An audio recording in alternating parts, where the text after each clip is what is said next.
Bom dia, pessoal. A gente vai falar hoje sobre comparação de números naturais e números inteiros. Lembrando que os números naturais, o conjunto dos números naturais, são aqueles números inteiros e positivos. Inteiros no sentido de não ter vírgula, de não ter na sua composição a vírgula. E o conjunto dos números inteiros é aquele conjunto que engloba tanto os números inteiros, que não tem vírgula, mas os positivos e negativos. Então, isso vocês têm que deixar bem claro aí na mente de vocês. Vamos lá. Olha só, eu tenho a nossa famosa reta numérica. A nossa reta numérica, ela tem aqui, ó, a setinha tanto para a direita quanto para a esquerda, para representar a infinitude da reta.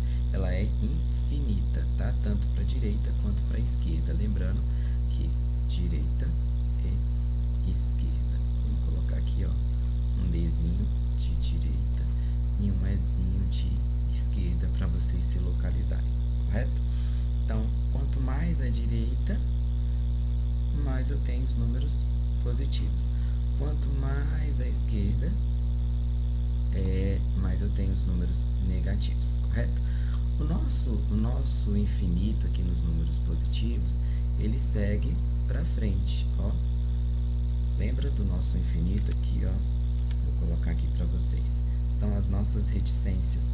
Essas reticências aqui, ó, que indicam que a minha reta é infinita tanto para um lado quanto para o outro. Os meus números são infinitos tanto para um lado quanto para o outro.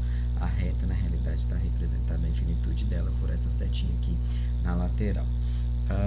Os meus números inteiros positivos, eles estão aqui na infinitude para frente, para a direita.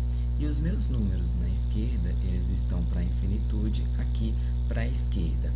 Professor, por que o infinito está aqui atrás no negativo e na frente no positivo?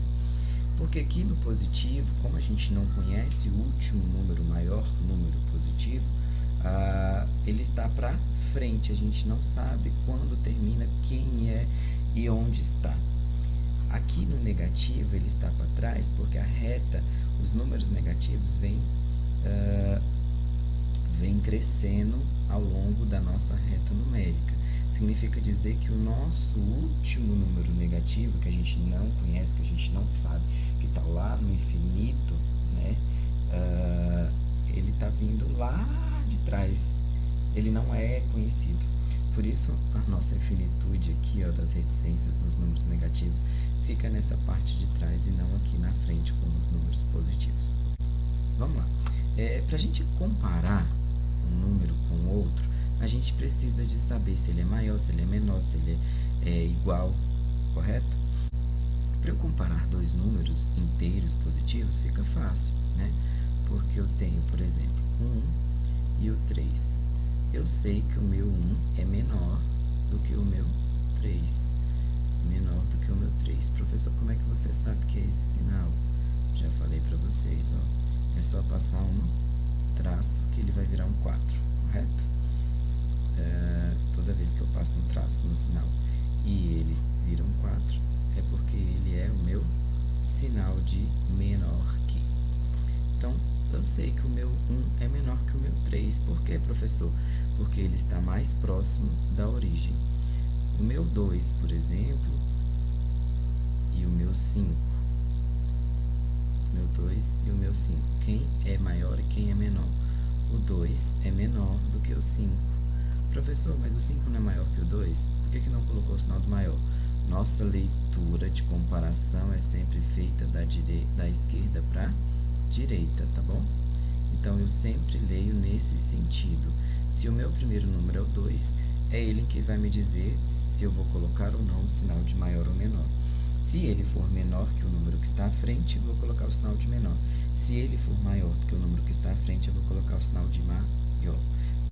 Com os números naturais, fica muito fácil da gente comparar números, porque a gente sabe que, quando eu falo de números naturais, quanto maior for o valor absoluto dele, lembra? Valor absoluto é aquele número sem o sinal, sem a positividade ou a negatividade dele, correto? Então, quando eu falo de números naturais, fica muito fácil eu saber quem é maior e quem é menor. Por quê? Porque quanto maior o valor absoluto do número natural, maior ele é. Ter o maior valor absoluto com relação aos números naturais significa que a cada vez que eu estou mais próximo da minha origem, do meu zero, o meu número é menor. E a cada vez que o número se distancia da origem, significa que ele é maior, tá bom? Então, quanto mais distante da origem nos números naturais, maior é o número. Quanto mais próximo à origem, menor é o número, correto? Então, quando a gente se referir aos números naturais, os números positivos, quanto maior for o seu valor absoluto ou módulo, maior ele é.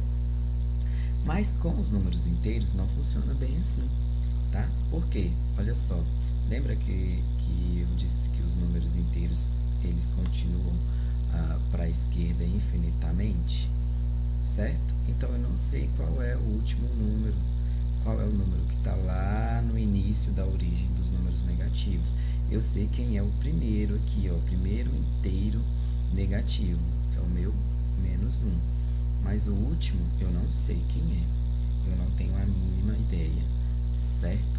Então, vamos pensar na nossa reta do lado direito. Quanto mais distante da origem, maior é o número. Quanto mais próximo à origem, menor é o número. Isso falando de números naturais. Quando eu falo de números inteiros, é exatamente o contrário. Exatamente o contrário. Quanto mais próximo da origem é o meu número, maior ele é. Quanto mais distante da origem, menor ele é. Significa dizer que quando eu me refiro aos números inteiros, aos números negativos, a parte específica do conjunto dos números inteiros, que é a parte negativa, quando eu me refiro a eles, quanto mais distante ele estiver da minha origem, do meu zero, menor ele é. Quanto mais próximo ele estiver da origem, maior ele é. Então, qual é a definição aqui da comparação entre os números inteiros? Quanto maior for o valor absoluto do número inteiro, menor ele é. Quanto maior o valor absoluto, menor ele é. É exatamente isso que vocês estão lendo. Quanto maior for o número negativo, quanto maior for o valor absoluto de um número negativo, menor ele vai ser. Então, olha só. Se eu pego aqui, por exemplo, o menos 100 e o menos... Vou transformar em menos 60, já que ficou parecido um 6. E o menos 1. Olha lá. Eu tenho o quê? Meu valor absoluto desse número é o quê? 160. O valor absoluto é um número sem sinal. O meu valor absoluto desse número aqui é o 1. É um número sem sinal. Só que vocês estão vendo que todos dois são negativos, todos dois são números inteiros negativos. Significa dizer que esse menos 1 está mais próximo da minha origem, está mais próximo do meu zero. E o meu menos 160 está mais distante do zero, ele vai estar lá mais para frente, certo? Então, quanto maior o valor absoluto, quanto mais distante da minha origem, menor é o meu número. Se eu tenho 160, ele tem maior valor absoluto do que o 1, certo? Que é aqui. Mas eles são negativos. Significa dizer que o maior vai ser sempre o menor. Então, menos 160 é sempre menor que menos 1. Entre dois números positivos, né, se eu tenho um número positivo e um número positivo, o maior deles vai ser aquele que tem maior valor absoluto. Entre um número positivo e um número negativo, o meu número positivo sempre vai ser o maior. Agora, se eu tiver dois números negativos, aí, pessoal, é o que eu acabei de explicar para vocês. O menor deles vai ser sempre aquele que tem maior valor absoluto. É um contraste, mas é desse jeito que vocês precisam de entender como funciona a comparação dos números negativos. Quanto maior ele for em valor absoluto, menor ele é. O zero, pessoal, vamos comparar aqui, ó, o zero com o número positivo. O zero vai ser sempre menor que qualquer número positivo. Por quê? Porque o zero é a minha origem, tá bom? Então, zero é a minha origem, ele sempre vai ser menor do que qualquer número positivo. Mas e se eu comparo o zero com um número negativo, por exemplo? Olha só, o zero é a minha origem. Do zero para cá, para a esquerda, eu tenho os meus números negativos. Então, o zero sempre vai ser maior que qualquer número negativo. Ah, professor, o zero é nada. Exatamente, o zero é nada, mas o número negativo é menos do que nada. Ele é um número que está devendo alguma coisa para alguém, certo? É um número que está devendo alguma coisa para alguém. Então, ele não chega a ter nem nada, ele não chega a ser nem zerado. Ele é algo que está devendo alguma coisa para alguém. Então, ele é sempre menor, o número negativo é sempre menor que o meu zero. O meu zero sempre vai ser maior do que o meu número negativo, correto? Espero que tenham entendido. Aguardo vocês na próxima aula. Fiquem com Deus.